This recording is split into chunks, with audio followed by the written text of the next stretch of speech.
আসসালামু আলাইকুম ওয়া রাহমাতুল্লাহ। একদিন নবীজি সাল্লাল্লাহু আলাইহি ওয়াসাল্লাম দেখলেন এক বৃদ্ধা মহিলা তার বাড়ির দরজার সামনে বসে আছেন। তার সামনে কিছু মালপত্র গুছিয়ে রাখা আর মুখে চিন্তার ছাপ। তিনি ব্যস্তভাবে এদিক ওদিক তাকাচ্ছিলেন, যেন কোথাও যাওয়ার জন্য প্রস্তুতি নিচ্ছিলেন।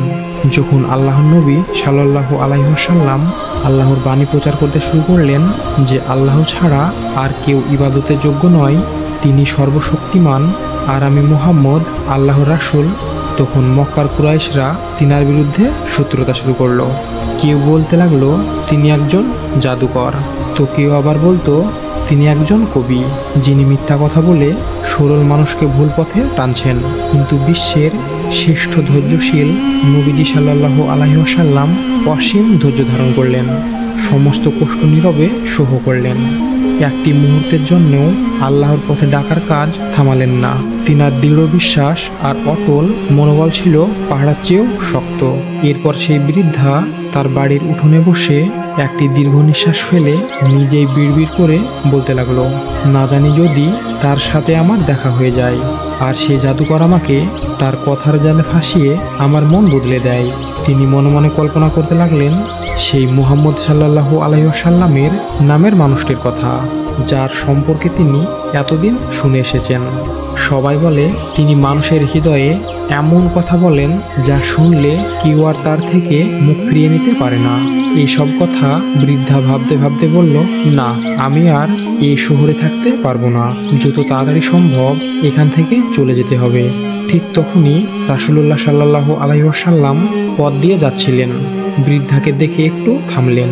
তিনি বুঝতে পারলেন বৃদ্ধা কোথায় যাওয়ার জন্য প্রস্তুতি নিচ্ছেন, কিন্তু সে ছিল খুবই দুর্বল। তার মালপত্রগুলো ছিল বেশ ভারী। নবীজি সিংহভরা কণ্ঠে বললেন, আম্মা, আপনি কোথায় যাচ্ছেন? বৃদ্ধা একটু চমকে উঠল আর বলল, বেটা, আমি এই শহর ছেড়ে চলে যাচ্ছি। এখানে থাকা আর নিরাপদ নয়। এখানে নাকি এক জাদুকর এসেছে যে মানুষের মনকে তার দিকে টেনে নেয়। আমি চাই না আমারও সে দশা হোক। নবীজি মাথা ঝুঁকিয়ে শুনলেন। তিনার চোখে কোনো বিস্ময় নেই, মুখে নেই কোনো বিরক্তি। তিনি বললেন, আম্মা, তাহলে কি আমি আপনাকে সাহায্য করতে পারি? আপনার বোঝা তো অনেক ভারী। বৃদ্ধা কিছুক্ষণ নবীজির দিকে তাকিয়ে রইলেন। এ কেমন তরুণ! আজকালকার যুগে কেউ কি কারোর জন্য এত চিন্তা করে? তারপর অনেক চিন্তা ভাবনা করার পর সে বলল, বেটা, তুমি কি আমার এই মালপত্রগুলো আমার মাথায় তুলে দিতে পারবে? তাহলে আমার বড় উপকার হয়।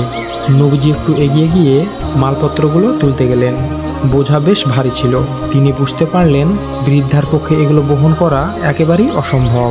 তাই নবীজি সাল্লাল্লাহু আলাইহি ওয়াসাল্লাম বললেন, আম্মা, আপনার বোঝা তো বেশ ভারী আর আপনার বয়সও অনেক হয়ে গেছে। যদি আপনি অনুমতি দেন তাহলে কি আমি আপনাকে আপনার গন্তব্যস্থল পর্যন্ত পৌঁছে দিতে পারি? এই কথায় বৃদ্ধা এবার অনেক অবাক হলেন।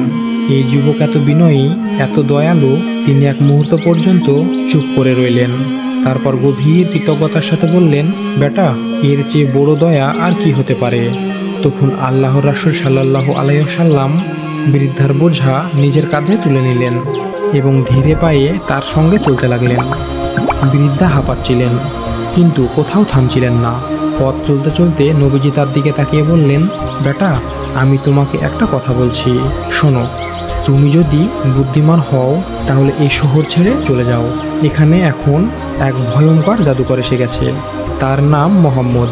সে নিজেকে নবী বলে দাবি করছে। আমাদের পূর্বপুরুষদের উপাস্যদের নিয়ে মিথ্যা বলে মানুষকে বিভ্রান্তি করছে। নবীজি সাল্লাল্লাহু আলাইহি ওয়াসাল্লাম নীরবে হাঁটছিলেন, কিন্তু কোনো কথার উত্তর দিচ্ছিলেন না। বৃদ্ধা একটু থেমে নিঃশ্বাস নিলেন, তারপর আবার বলতে লাগলেন, সবচেয়ে ভয়ানক ব্যাপার কি জানো? তার কথার মধ্যে এমন জাদু আছে যে মানুষ তার একবার কথা শুনে তারা সবাই মুগ্ধ হয়ে যায়। তারপর তাকে অন্ধ অনুসরণ করতে শুরু করে। কত মানুষই না তার ফাঁদে পড়ে গেছে। বৃদ্ধা অসহায়ভাবে মাথা নাড়ালেন, যেন কত বড় একটা বিপদের কথা বলছেন। নবীজি নির্বিকারভাবে তার কথা শুনতে লাগলেন, যেন তিনি কিছুই শুনছেন না। বৃদ্ধা এবার একটু গম্ভীর স্বরে বললেন, বেটা, আমি সারা জীবন আমার মূর্তিদের উপাসনা করছি। আমি চাই না যে শেষ বয়সে এসে আমার বিশ্বাস নড়বড়ে হয়ে যাক। আমার পূর্বপুরুষেরা যেভাবে জীবন কাটিয়েছে আমি সেভাবেই আমার জীবন কাটাতে চাই। আমি চাই না ওই মোহাম্মদ সাল্লাল্লাহু আলাইহি ওয়াসাল্লামের কথায় বিভ্রান্ত হয়ে যায়। আমি তোমাকেও সতর্ক করে দিচ্ছি, তার থেকে দূরে থেকো। এইভাবে পুরো রাস্তা জুড়ে বৃদ্ধা রাসূলুল্লাহ সাল্লাল্লাহু আলাইহি ওয়াসাল্লামের বিরুদ্ধে অভিযোগ করতে লাগলো। সে নবীজি সাল্লাল্লাহু আলাইহি ওয়াসাল্লামকে নানান কটু কথা বলল, অপমানও করলো, বারবার সাবধান করলো যেন নবীজির ধারের কাছেও না যায়। কিন্তু রাসূলুল্লাহ সাল্লাল্লাহু আলাইহি ওয়াসাল্লাম একটি কথাও বললেন না। তিনি কেবল মাথা নিচু করে হাঁটছিলেন, কাঁধে বৃদ্ধার বোঝা বহন করছিলেন। অনেকক্ষণ পর বৃদ্ধা তার গন্তব্যস্থলে পৌঁছে গেলেন। নবীজি তখন ধীরে ধীরে তিনার বোঝা নামিয়ে রাখলেন যেন বৃদ্ধা কষ্ট না পান। তারপর ফিরে যাওয়ার জন্য প্রস্তুত হলেন।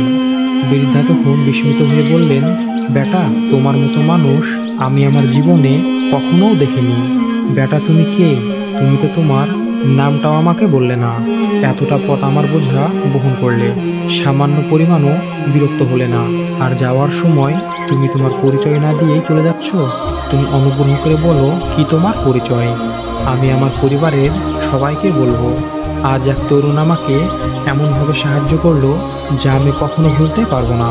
রাসূলুল্লাহ সাল্লাল্লাহু আলাইহি ওয়াসাল্লাম মৃদু হেসে বললেন, আম্মা, নাম জেনে কি হবে? আপনার তো কাজ হয়ে গেছে, এটাই যথেষ্ট। কিন্তু বৃদ্ধা ছিলেন নাছোড়বান্দা। তিনি মাথা নাড়িয়ে বললেন, না, আমি তোমার নাম জানতে চাই। তুমি এত ভালো একজন মানুষ, এত দয়ালু, তোমার নাম তো জানতেই হবে। নবীজি এবার একটু থামলেন, তারপর নরম সুরে বললেন, আম্মা, যাকে তুমি সারাটা রাস্তা গালমন্দ করছিলে, অপমান করছিলে, যার সম্পর্কে তুমি বলেছিলে যে সে একজন জাদুকর, যার নাম মোহাম্মদ, আমি সেই মোহাম্মদুর রাসূলুল্লাহ। বৃদ্ধা তখন বিস্ময়ে স্তব্ধ হয়ে গেলেন, যেন এক মুহূর্তের জন্য তিনি বিশ্বাসই করতে পারছিলেন না। তার গলা শুকিয়ে এলো। সে তখন তার নিজের ঠোঁটকে চাপতে লাগলো।